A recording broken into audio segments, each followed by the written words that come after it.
Merkel Media. What does the goddamn line say, Tony? Please do not use gendered language. Then what? I'll be arrested, put in airport jail? Well, you're going completely sideways, man. It's a big club, and you ain't in it. How dare you? Mr. Speaker, the President of the United States. I'm Chris Hansen with Dave on NBC. Jack Marius Tack Theratrix. Hi, I'm Spartacus. Jackson, Sacramento, he, him. Steven Seagal. Sex offender guy. I'm Keith Morris. This is Muammar Gaddafi. I'm Rick James, bitch. Sorting through the lies. The hijacker's passport was found blocks from the World Trade Center crash site, if you can believe that. We cannot track $2.3 trillion in transactions. And uncovering the centuries-long plan for world domination. Learning about Cuba, having some food. Let's talk about Chinese people. Have you ever been in a Turkish prison? Swangles in Fort Lauderdale? I have sent 6 of my Libyan missiles to blow up the Sears hardware department. Nothing could be more fun than jumping off a cliff with 2 German bisexuals. Oh, you English are so superior, aren't you? Thank you, comrade. And now, macroaggressions. That's what assholes call it. With your host, Buddy, I don't know who you are, but you're about to get chlamydia. Charlie Robinson. Hey, Whitey, where's your hat? You want to drop the blame on Charlie and say it's all Charlie's fault. He was a retard. I get some goddamn diuretic.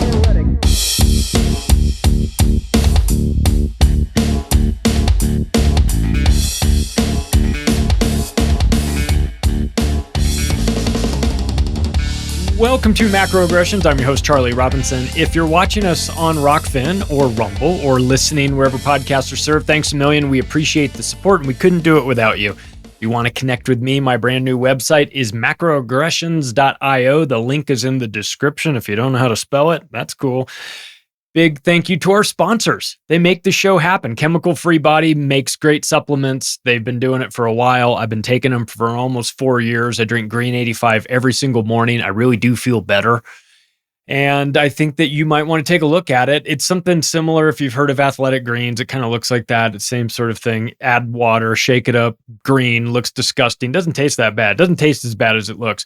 And it'll really help you. And when you bundle that together, there's something called the Detox Bundle.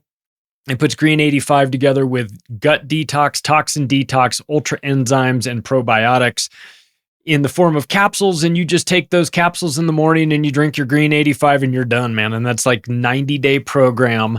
I've done it twice. I had astounding results. I had to buy new shorts. It's a real thing. It had major impact on me, and I didn't think it would, and I wasn't really trying to lose weight, and it wound up happening. So look, it could happen to you. I don't know. Some results may vary and all that stuff, but take a look at chemicalfreebody.com and see what you think. And maybe Pat Militich's Super Soldier is right for you. I don't know. You decide. But if you find something, the promo code MACRO will save you a bunch of money on the way out. And also thanks to the folks at EMP Shield. Look, they're building a device that will protect against EMPs, solar flares, lightning, all kinds of things. Hopefully you don't have any of those, but it'll fit to your car. It'll fit to your home.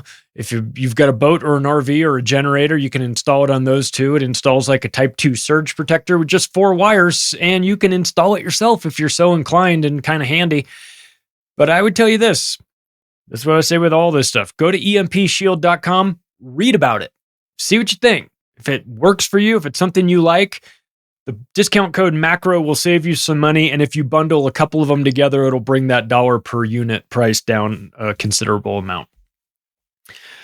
Boy, I'm going to name this episode The Voice of Treason, and it's because, I'm seeing some treasonous things going on these days. I think you probably are too. It's we have to have the conversation to discuss America's priorities right now because they are really messed up. And this isn't to say that things are fine all over the globe. They most certainly are not. But here in America, boy, what the Biden administration is doing is nothing short of treasonous. I'm not surprised, of course. Let me preface this entire thing by saying I'm not clutching my pearls saying I can't believe Joe Biden turned out to be a shitty president. No. we knew he was awful from the beginning. There was no doubt about that. The only question was who was actually the president? Is it the Barack Obama, Susan Rice faction sort of sitting behind him that have moved into a position of power sort of in the shadows? Is it the Trilateral Commission or all of them? I mean, you pick. I mean, the World Economic Forum was saying that their motto was build back better. Biden runs his campaign on a motto of build back better. I mean, they've got to have some sort of say in this, right? I mean, if there's treason going on, the World Economic Forum is not too far behind. So it's kind of hard to know who's running the show here. Regardless, what is being done does not benefit us American citizens. It doesn't benefit the country either. I mean, the only way you can look at this, logically, is to say that all of these decisions, they're not accidental. There was no asteroid, not yet, at least, God willing. But there hasn't been one. So it's not like you can blame it on some external thing. All the problems that America's currently experiencing are self-inflicted, which means that besides, we obviously did it to ourselves, but the question is, why did we do it to ourselves? Now, I'm willing to allow a certain percentage of the failures to just be, we employ government bureaucrats that are fucking retarded. Okay, I'm willing to accept that for part of it. But at some point when everything goes against the American people, food processing plants blowing up, train getting derailed, dumping chemicals. I mean, something has to go our way, right? Like if you were flipping a coin, at least some of the times it would come up tails, right? But it's every single time they flip it, it's heads and we lose. And so it's hard to know where to start. When you're pointing out the rather obvious failings of the Biden administration, it's hard to know where to start. But I guess maybe since we're early in 2024 and the crisis du jour is the southern border, let's start there. It's as good a place as any, because that is a failure that at first you might be able to look at it and possibly make an argument that this is, mistakes were made sort of thing. Like, well, I mean, he did it, or the guy before, the orange guy before, he screwed up it all started, he was trying to put a wall up there. Okay, yeah, he's trying to put a wall up there. So why do 7 million people get to come through now? Was the wall like a bat signal that like telling everybody, hey, please come before this wall gets finished? Was that it? I don't think that's it. I think that the decision to leave the southern border open is being done on purpose. I mean, I don't even think that that's debatable at this point. When you have the feds ordering Texas to cut down the razor wire, when you have images of gates being welded wide open, not shut, but welded open, when you have the federal government covertly sneaking around and flying these people all over the place, busing them all over, and there seems to be a mandate coming from the top down to the guards at the border themselves. You see them processing people through San Ysidro into San Diego area.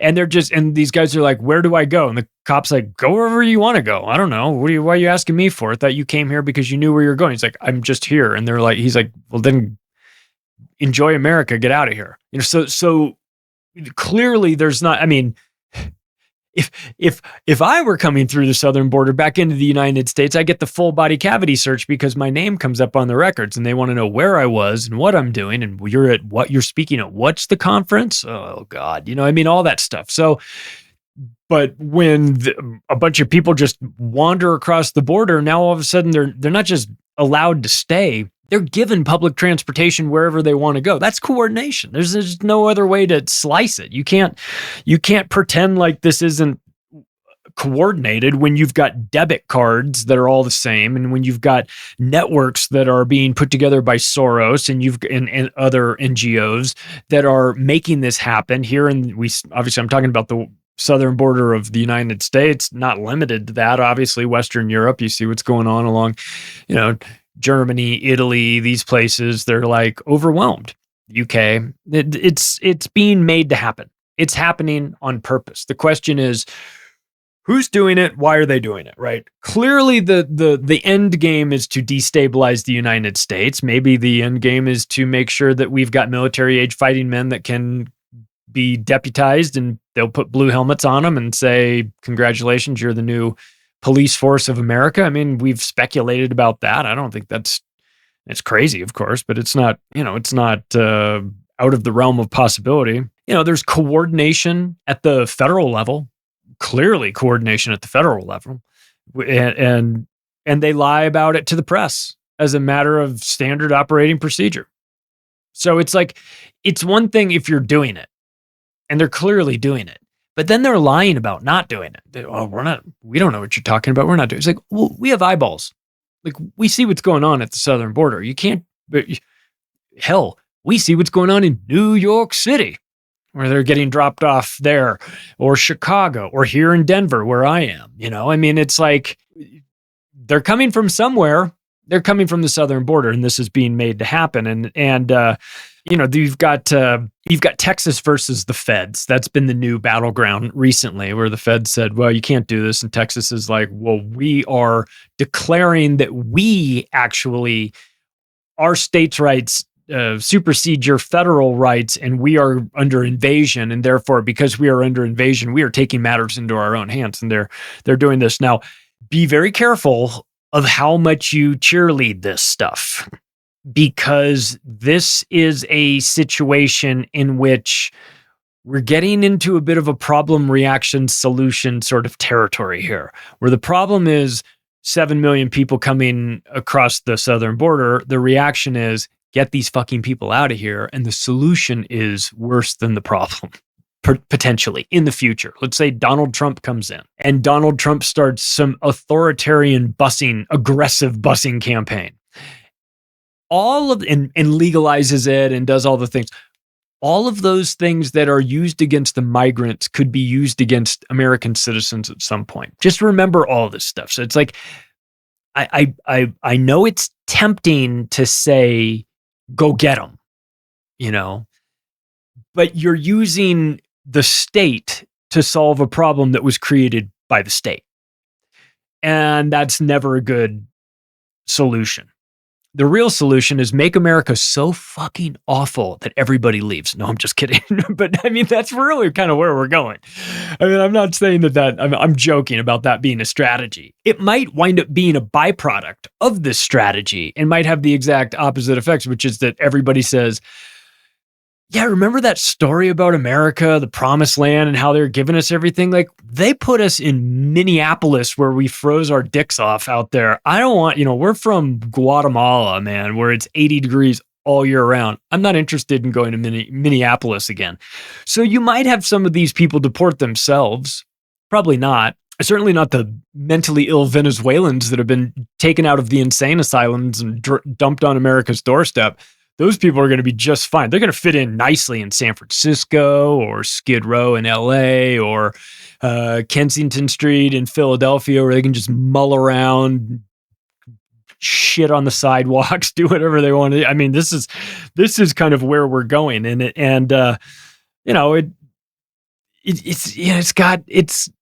it feels very inauthentic. It feels like it's not everybody decided America's the place to be. We're booming. Everything is so great here that they all decided to leave their previous countries and make a 4,000-mile walk up to. I mean, frankly, if you make that walk, you should probably be allowed to get something. Maybe not allowed into the country, but they should at least, I don't know, give you a new pair of shoes or something. I don't know. It's kind of impressive, but like at the same time, it's a little too organized for this to just be accidental. So it's being made to happen. And it makes you wonder, 371,000 people came into the United States just in the month of December 2023. Okay. So while you're thinking about Christmas and getting your Christmas plans going on and doing all that stuff, more than 10,000 people every single day were walking across the southern border of the United States into California, Arizona, New Mexico, and Texas. Okay. That is unsustainable. And frankly, where are they going and what are they doing? What is the plan for when you get to the United States? Do you have one? There's only so many jobs if you don't speak the language, there's only so many jobs I could have if I went down to Mexico. They'd be like, can you go do this? And they'd be yelling it at me in Spanish. I wouldn't know what they were saying. And they'd be like, this guy's worthless. We can't hire him, and then I have fewer opportunities. So if you're coming to the country and you speak Swahili, I hope you have a job lined up in advance, because otherwise, I don't know what you're going to do. I mean, except collect government money. And that might be the plan. And it might be the Clower and Piven strategy, not just for the welfare system like they fantasized about in the 60s, but it might be for the entire country. When do we get to call this an invasion? Texas did. Texas legally called it an invasion. I think they had to. But when are the rest of us going to stop worrying that it's going to offend somebody? Don't offend those Venezuelans that are coming up, by calling this an invasion. Like, what would you like me to call it? The storming of Normandy? I mean, it is every bit an invasion. It's just, so you wonder what the plan is, what the strategy is. I mean, there's a strategy to flipping red, meaning Republican, conservative-leaning cities and states blue, by taking people that are illegal, putting them in these red cities, and converting them into Democrats, making it so that they can vote, cheating, giving them citizenship for joining the military, which Dick Durbin is fantasizing about, something like that, right? You can envision a scenario, just flat out, just telling them, vote by mail, all those tactics that the left uses that are dirty and disgusting. But you think about it this way: what choice do they have? The left isn't reproducing. What are you going to do? You get somebody that is in the midst of a gender crisis. Are they having kids? No, they're barely able to wipe their own ass. They don't know what they're doing. So this is a group, a demographic that is at as George Carlin would say, an evolutionary cul-de-sac. There's just not going to be any more of them from them. They can't reproduce more. They have to convert. And this goes for the trans community too. They can't reproduce, so they have to convert. That's why they target kids. Well, the Democrats are the same way. You've got the wealthy, overeducated, liberal elite living on the coasts that are reproducing at a rate that is below replacement level, meaning below 2 kids. They have on average, I don't know exactly what the stats are, but it's below replacement level, and it's a sizable amount, right? So you've got the wealthy, smart elite left that doesn't want to have 4 kids because they don't have time for them because they're climbing the corporate ladder. So they're not reproducing as much as they need to. You've got the lunatic left, the cake genders, the Zimzers, all those people. A, they're totally unfuckable to begin with. B, even if they were fuckable, they don't reproduce. C, they're filled with soy and a bunch of pharmaceuticals and a bunch of vaccines. They can't get pregnant. I mean, their reproductive rates are in the toilet. That is if they even wanted to have kids, which most of them don't, because they've got climate guilt. They think that, how dare I bring a kid into this world that's going to pollute this planet? I mean, so the left isn't reproducing it for a variety of reasons. So again, you have to acquire talent. You can't produce it yourself. You have to go out there and acquire it. And if you can convince 6 million people to come across the southern border, 7 million if you can, by some accounts. I don't know what the actual number is going to be, because they're not counting, actually. It's kind of hard to get an accurate number when you're just like, come on through. Hey, did you count all these people? No, I didn't count any of these people. Just come on through. Who cares? So 6 million, 7 million, whatever. You put those into cities and you make them big promises. You take them to Chicago. You actually give them things. You give them housing. Remember who gave you housing? Vote blue, no matter who. By the time, when you can read English and when we figure out a way to make it legal for illegal people to vote, then just remember to vote for us. So you can feel that, so that's got to be part of the reason why. I think if the Republicans were smart, the Texas, Abbott and that crew, and DeSantis to the extent that when he was shipping people to, there's this, they're sending them to sanctuary cities, which New York City, Denver, Chicago, places like that, like left-leaning major metropolises that are already very democratically blue, and they said that they're sanctuary cities. I think the strategy, if you were thinking this through properly, would be to find those sort of like purple areas. You know, the areas that are sort of red and sort of blue. They could kind of go either way in a general, in a big old election. You go, well, how does this city? I don't know. I'm picking at random. Let's just say Milwaukee, and I actually don't even know how Milwaukee feels. But let's just say, because I don't know how Milwaukee is, let's say it's pretty much split 50-50. Half of them are Democrats, half of them are Republicans. What if you bust 50,000 illegal aliens into Milwaukee over the course of a 2-month period and turn that downtown area into a shithole? Then what would the opinion be of the left? More favorable or less favorable? My guess is it would be less favorable. You would be looking around saying, this is what you get when you have Democratic presidents. You get insanity. And now it's come to our city. And now it's come to our city in a big way. Now, if you were to do that and target a couple of these pivotal cities or states that are possible to go one way or the other and show them, physically show them by importing human beings as government pawns, which is the most disgusting thing around. But if they did that and they put them in these cities, I think those cities would turn red.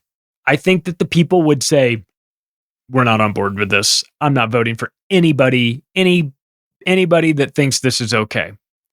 So that could be something that we could keep our eyes open on, and the Republicans have no balls. They're the Washington Generals of politics, just getting dunked on left and right. They do things like they introduced 2 articles of impeachment against Department of Homeland Security Secretary Alexander Mayorkas, who's also a dual Israeli citizen, by the way. They introduced 2 articles of impeachment against him. Is it going to stick? You should be taking him out in handcuffs. That's what you should be doing. You should have a SWAT team breaking down his door and a CNN camera crew like you did with Roger Stone and all these other people. You should have him come out in his underwear in handcuffs and be taken down to the police station and interrogated until he confesses to his treason by leaving intentionally the southern border wide open. Who do you work for? Alexander Mayorkas, dual citizen. Who do you work for? Who are your loyalties to? It's not America. It can't possibly be America. But the best they'll do is just say, well, we tried. No, you didn't try hard enough. Let the record reflect that 155 Democrat House representatives voted against deporting illegals who commit Social Security fraud and who get DUIs. Just imagine a scenario. We would like to vote on whether or not we throw the illegal aliens out of this country. What, for being illegal? Oh, well, maybe, but we haven't even got to that. No, we're not talking about the illegal aliens that commit Social Security fraud. We want to get rid of them. 155 Democrats said, oh, no, you don't. We need those illegal aliens committing Social Security fraud here. This is America, goddammit. I don't know. You've seen Trump start to pivot with his messaging, starting to talk more about, beginning on day 1, you're going to see the largest mass deportation. It's going to be beautiful. The best, they say. Best deportations they've ever seen. This is where they're going. And it is very popular. It's a very popular position to have right now. Be careful. Be careful. Be careful with the left hand brings them in. The right hand does something else with them, Be careful when politicians come promising to solve the problems that politicians created. It's never good, but you can feel it. You can see the shift coming. You can see that somebody has been out there talking to the people, and the people are like, we are tired of what's going on in the southern border. I was trying to build that wall, but they wouldn't let me. Dirty Joe Biden and his Chinese money. And now, now you start to see Biden falling apart mentally and physically. It's pretty much undeniable. A story came out recently that this is so funny. Kamala Harris is upset because she wants more credit. She feels like the problem is that she is not getting the credit she deserves. I I wish I were kidding about this. She is the dumbest person in politics, and so there's some Dunning-Kruger going on right now where she thinks she wants credit. Do you recall what Kamala Harris's big job was? Do you remember what Joe Biden said that he was putting Kamala Harris in charge of? The southern border. So I want you to just work through this rationale with me. Joe Biden is falling apart physically and mentally. Undeniable. Kamala Harris was never there mentally to begin with. Kamala Harris is legitimately angry that she is not getting the credit she deserves for doing such a great job at the southern border, as 7 million people have come across illegally under her watch. The audacity, I don't know if it's audacity. I mean, her job was to fix the border, and she failed by every single metric there is. Speaking of failure, the prosecuting of Emperor Trump is not going well. And you can say what you want about the left, and I've said plenty. I'm not on the right, as you know. I'm on neither of these teams. Very inconvenient for getting the sort of following, traction that you need for shows when if you're on the red side, you get a bunch of those people. If you're on the blue side, you get a bunch of those people. If you hate both sides like I do, you get very few people. So thank you for listening and watching the show. I do appreciate it. I realize that we are a very small segment here of people that just despise both sides. But I think it helps because I'm a little bit more objective than somebody that is on the right or the left. I can see the failures. I can see the successes too, if there are any. There aren't, but if there were, I would be able to see those. But I can see the failures here, and the failure to make Trump look like the bad guy is going to backfire on the Democrats. They are doing the impossible. They are making Donald Trump look like a victim. It's really quite something. They took a guy that is a bull in a china shop, the most boisterous guy, some guy who sucks all the oxygen out of the room when he walks in. Look at me, I'm the greatest, I'm the best. They have made him look like an absolute victim. And you know why? Because in this particular case, he is a victim. Because of all the dirty tricks that they've pulled. All they had to do was leave him alone. But instead, they started charging him with things. They started throwing lawfare at him. They started trying to get him in Georgia. They tried to get him in New York City. They're trying to get him in Florida. You're inflating the value of your properties. Oh, my God. This is the equivalent of trying to go after Al Capone for tax evasion. The only problem is, in the Al Capone case, it actually worked. In this case, with Donald Trump, it's not going to work. And you know what? You're going to make him look indestructible. You're going to make him look like he got in the ring with these people. They gave him everything they could. They used every single dirty trick. They had the FBI go after him. They lied. They suppressed evidence. They elevated witnesses. They brought in dirty judges. They brought in dirty prosecutors. They wouldn't let him. They tried to railroad this guy every way that they can. And if he comes out of this, not in handcuffs, he's going to look like he's unstoppable. It's going to have the exact opposite. They better finish him off, because zombie Trump comes back and it is over. And, it looks like a bunch of sketchy government bureaucrats were instructed by the Biden White House on how to bring RICO charges against Donald Trump when they flew the prosecutor and the district attorney and the prosecuting attorney, Fannie Willis and her boyfriend, up to DC to meet with the Biden administration to talk about the RICO case against Donald Trump. I mean, you're prosecuting your political rival. Where are we? Venezuela again? Not in an insane asylum? I feel like I'm in an insane asylum. But you bring Fannie Willis in, the DA in Georgia, in Atlanta, for the case, and she is dumber than a box of rocks. I mean, it is really astounding to see this level. You watch these, she's a diversity hire too. You watch these diversity hires just fail one after. It's Claudine Gay. It's the other chick who's in charge of DEI at Harvard, who she just got busted plagiarizing 40 different reports as well. You bring Fannie Willis in, she's a fucking disaster. You bring in Karen Bass in LA, she's a disaster. You bring in, Kamala Harris, she's awful. I mean, everybody that you bring in here that's brought in specifically because the color of their skin, they're not doing anybody any favors. They're making the rest of their race look stupid by comparison. Like, I get it. You want to make this a big rainbow, and everybody's special, and everybody's entitled to be a part of this, and we don't see color and all that nonsense.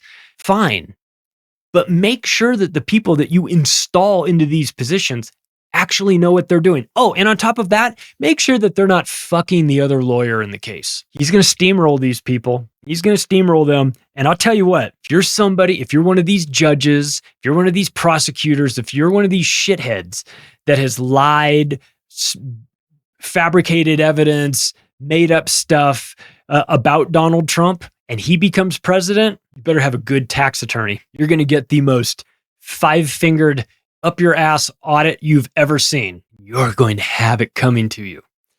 Like E. Jean Carroll, the winner of an $83 million defamation lawsuit. I mean, what the fuck? I mean, come on. Like, again, that's your star witness? The crazy lady with the pink hair who goes on Anderson Cooper and talks about, you're very interesting to talk to, and says that she fantasizes about rape, and then brings a rape case against the former president of the United States, but can't remember what year it happened in.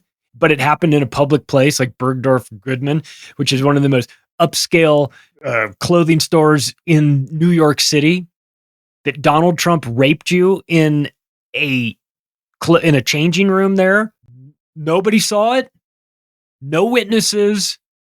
His hotel was across the street. He could have taken you in any one of those rooms. He took you in the. And you're so sure of this that you can't even remember what year it happened. I mean, get the fuck out of here with this stuff. This is the level that we're dealing with. You should listen to a 15-minute presentation about this case and then just go, this is stupid. We're not doing this. And just case dismissed. No. It goes all the way to trial. You've got dirty judges, so obviously fraudulent. You have Judge Lewis Kaplan, who has ties to her lawyer. Her lawyer used to be an intern that worked under this judge. I mean, conflicts of interest all over the place. And you're going to try and tell us that we're America and we're run by the rule of law? I can show you where you're not.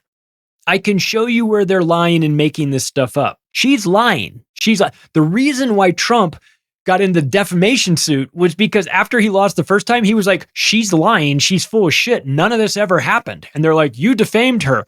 I defamed her by standing up for myself and pointing out that she's still lying about this thing. 83 million. Then she goes on Rachel Maddow and says, Rachel, what do you want? We'll go on a shopping spree and everything. Oh, I hope you spend that money. And I hope he appeals, and I hope he claws it. I hope that they get this thrown out. And then I hope you get a big tax audit. Or, you know what I'd do?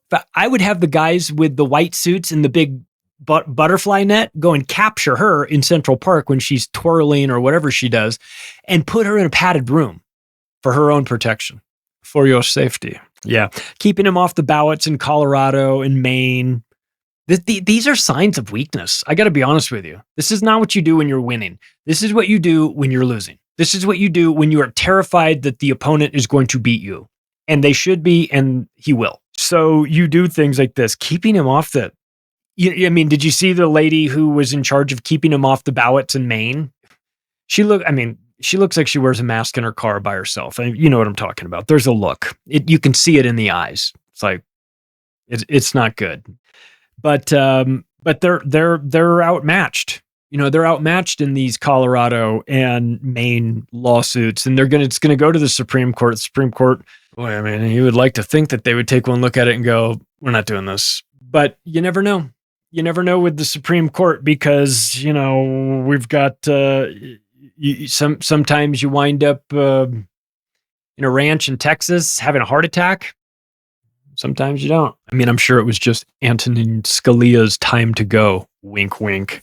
But they're outmatched against Trump and they know it. But they're dirty commies, so expect dirty commie things to come your way. They legitimately hate and fear Donald Trump. I used to think that maybe part of it was an act. It can't be an act. I think they fear him for a variety of reasons. I think he is he's a grotesque figure to them. I mean, the irony that they don't look in the mirror and see their own ugliness. But they and of course the hardcore left is masters of projection. So they're projecting all of their stuff onto Donald Trump. It's funny, all the things that they said Donald Trump was going to do, Biden's done. Isn't that funny? All the crimes that Donald Trump was going to commit and all the all the crimes against America, how he was going to, they're all Biden things. Those are things Biden has done. So I think that part of the fear in these people, part of it is they just don't like him. They don't like that personality type. I don't like that personality type either. I don't like guys like that. But I think that there's a subset of this group that they don't just not like his personality. I think there's a group that fears that if he gets back in office the second time around, he's coming for them, like prison cells and things like that. And I know it's Q porn when you start talking about Donald Trump rounding up all the co-conspirators and things like that. But, and I don't know that that'll ever happen, but I believe that they believe that it could happen. Keep in mind, if you know you're a criminal and you know you've committed crimes and you know that the new guy that wants to come in is going to get tough on crime, you don't want him anywhere near the White House, right? So, by the way, I'm not saying he is actually going to be tough on crime, but their perception is that he's going to get into office and get them, which he should, but he probably won't.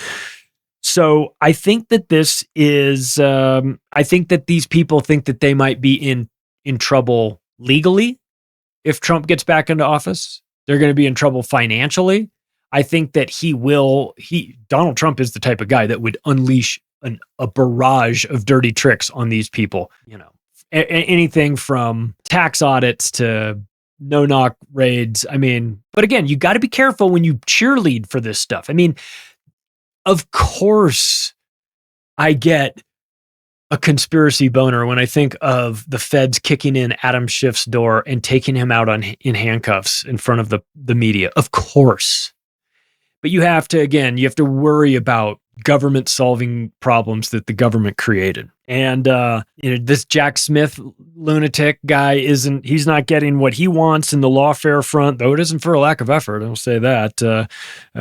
He can't show certain things because it shows government involvement with January 6th. As everybody already knows, there's hundreds of feds in the crowd. And this whole thing just makes the situation very volatile. And I don't like that. I like stability. I like peace. I don't like, it's hard to plan when you don't know who the president is going to be, when you don't know what the social environment is going to be. It's tough to do that. And then there's, but if you didn't know how the inner workings of the White House felt about Donald Trump, or I should say, how the Biden administration feels about Donald Trump.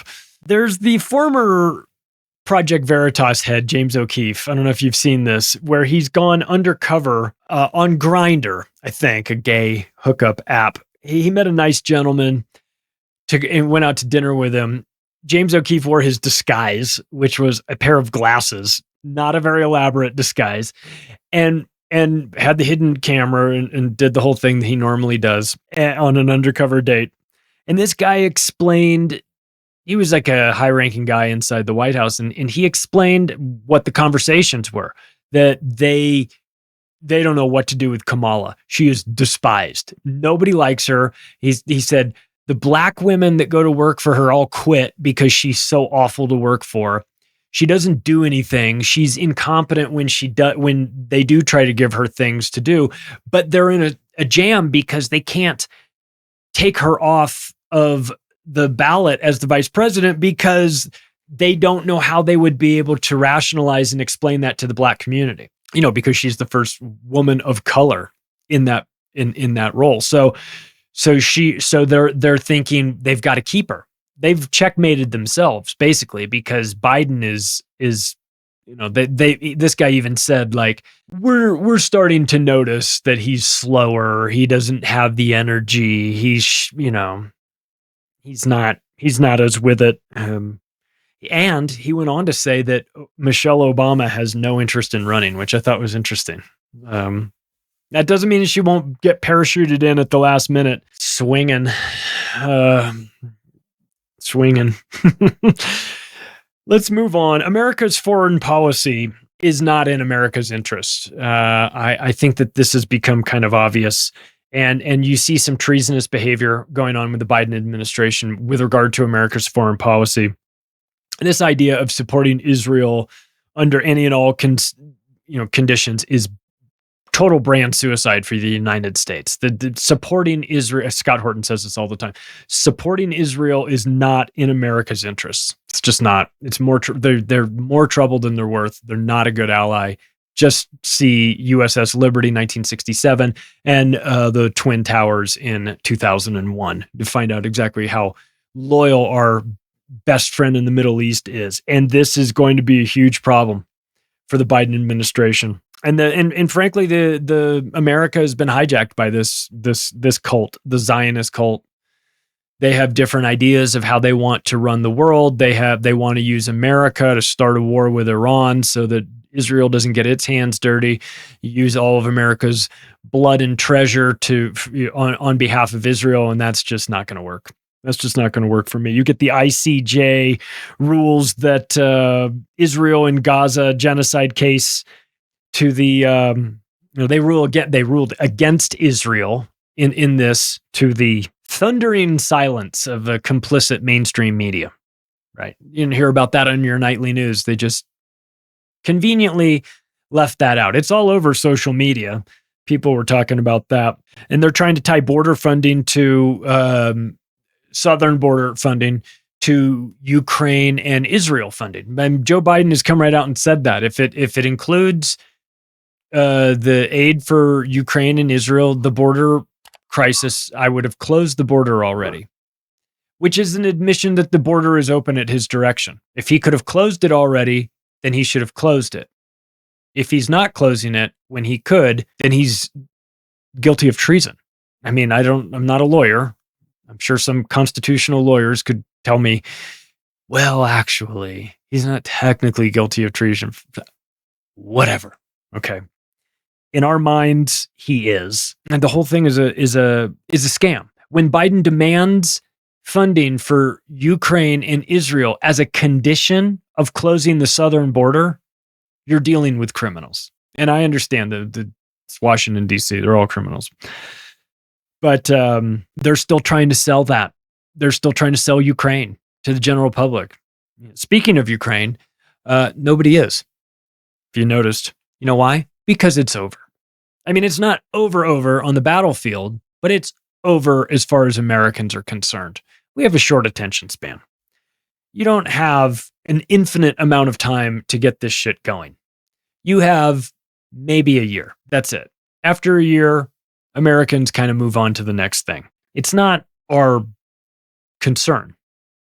Ukraine doesn't, as an American, and I don't mean this disrespectfully to the people of Ukraine, but you're not a priority to us. Much like I would expect if you're living in Ukraine, the United States wouldn't be a priority to you either. You know, like what's going on here. I mean, except to the extent that now you've got a war going on in your country, and of course America is involved. But I would say that in peacetime, you don't care about us and we don't care about you. You're not on our border. We don't have to worry about you. I'm telling you right now, 95% of Americans cannot find Ukraine on a map. If you give them a blank map with nothing written on it, you say, which one of these outlines is Ukraine? It's not good. We already know that nobody can read in Baltimore and Chicago. You think they can find Ukraine on a map? Get out of here. But you know what a real problem looks like? It's not Ukraine. That's no longer our problem. It's a problem for them. It's not a problem for us. The real problem looks like the Gulf of Aden and the Red Sea. That's what a real problem looks like. That is a problem that has a ripple effect possibility, where we're talking about cargo, we're talking about oil, we're talking about necessities, we're talking about everything goes through that region. And if you've got a big problem in the Red Sea, in the Gulf of Aden, in these shipping lanes, these critical choke points where oil and gas flows through, you are going to have a problem that will compound on itself. When oil gets to be too expensive, it makes everything else expensive. It's not like some other commodity where maybe you need it, maybe you don't. Everybody needs oil, and oil plays a role in everything: manufacturing, transportation of the things that have been manufactured. It's linked. You cannot de-oil the world. And if oil gets too expensive, as a consequence, everything else gets more expensive. We already have inflation. It's a problem. So, but there's an interesting component to this. You see, some countries have a ghetto pass. Some countries can go through that region, and the Houthis aren't interested in bombing them. Saudi Arabia has one, which is interesting because they've been fighting a war against Saudi Arabia for years and years and years, but Saudi ships are going by with no problem. It's just if you have ties to Israel, if you have ties to America, then your ships are going to get some missile shot at it. But, but otherwise, you're uninsurable. You can get war insurance, I suppose, but it's super expensive. If you want to protect those boats, so they go elsewhere. They go around the Africa instead. Go around the bottom.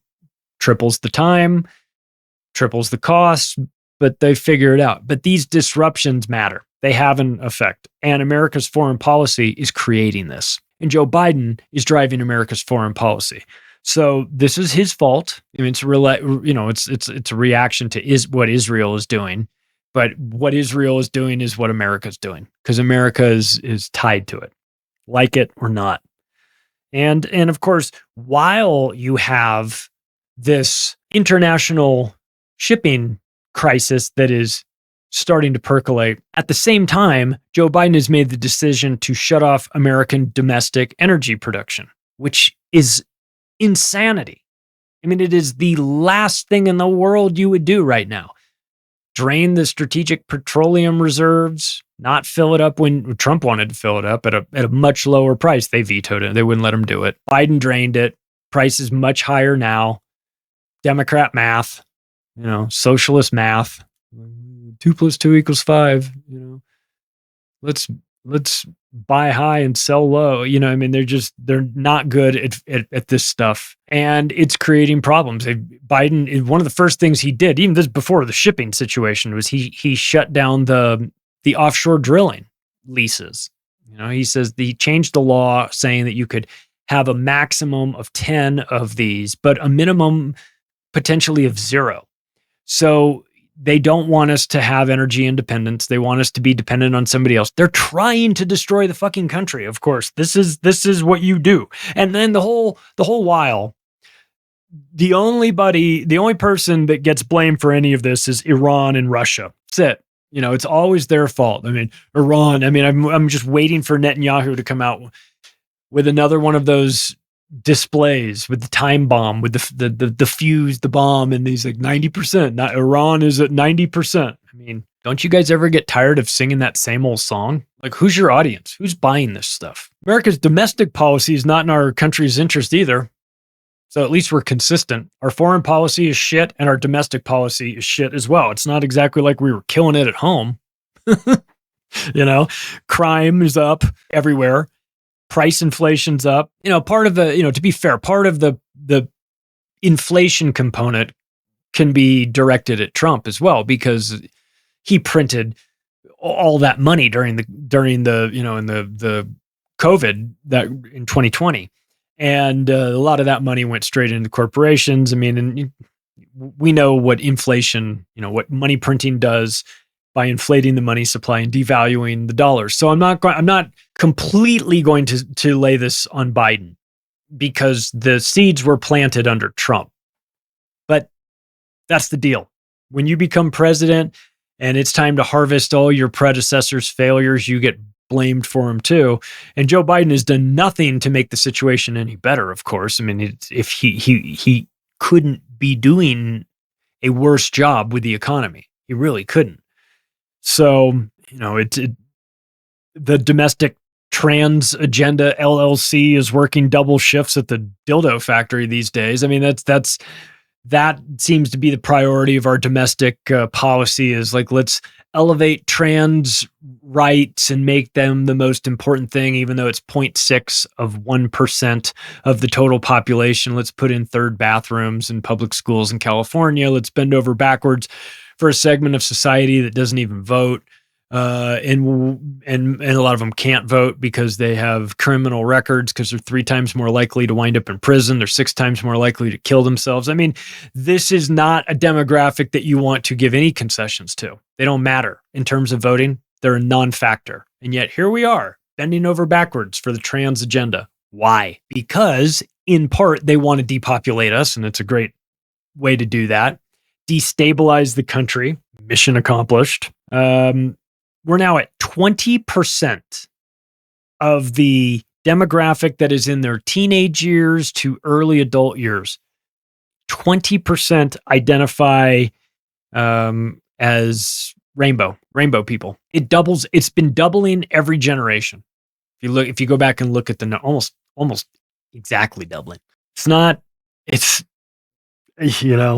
am just trying to contain my Alex Jones right now. I mean, they are kind of turning the frogs trans. A Veteran Affairs, VA, sued so that they could legally, and at taxpayers' expense, of course, perform gender-affirming surgery on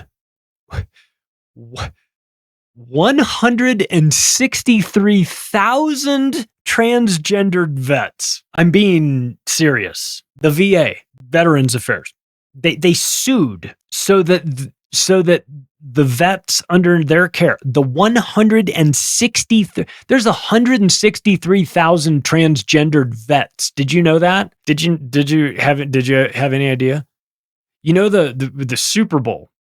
You could fill the Allegiant Stadium in Las Vegas, where the Super Bowl is. You could fill them to capacity twice with the number of transgendered United States military veterans that the VA wants to turn from men into women or women into men, or from Zims into Zers or from Zers into Zims. While simultaneously, the Navy removes the diploma requirements because they are failing to meet their recruiting goals. We're going to lose a major war. There's going to be some dude putting on mascara in a foxhole who's going to get bayoneted to death. And they're going to have it coming to their little pocket mirror, dyed with their pocket mirror in their hand and lipstick in one hand. You know, I mean, it's just, I'm laughing to keep from crying, because this is not good. This is really just not setting people's minds at ease. Could you imagine being like one of those old timers that went to World War II or was in Korea and saw some shit, or Vietnam and saw some shit, and now they're like, you go into the VA to get your pills or to get your straitjacket or whatever they give you at the VA after you've had to see the things you've had to see on the battlefield. You come in there and they're like, listen, we want to talk to you about the most pressing issue that's going on at the VA. And you're like, what? Are they cutting funding? Or is this hospital going away? Like, no, we really want to make sure that 163,000 transgendered people are able to reassign their sex. And you're like, that's the priority? I can't get my pills because this is going on? From one massive group hallucination to another, let's talk about the climate change agenda, because this is just so on brand with them. And decisions are being made by the Biden administration that should rightly have those people let out in handcuffs. And yet they're not, they're not. They're opening a carbon trading exchange in Chicago, Barack Obama's hometown. It's happening.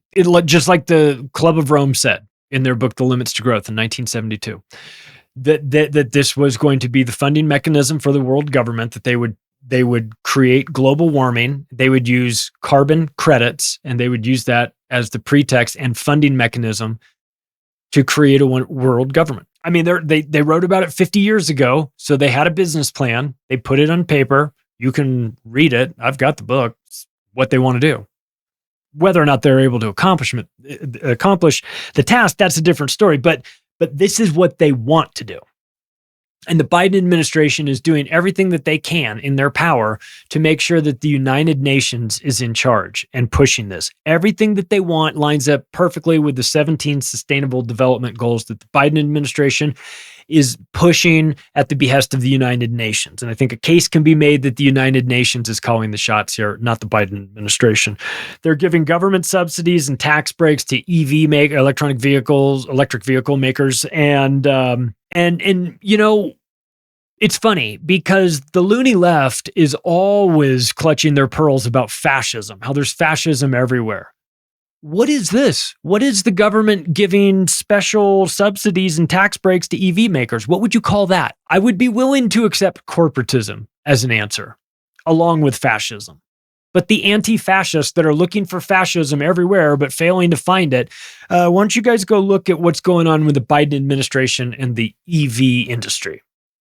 Because there's your fascism. It's right out in the open.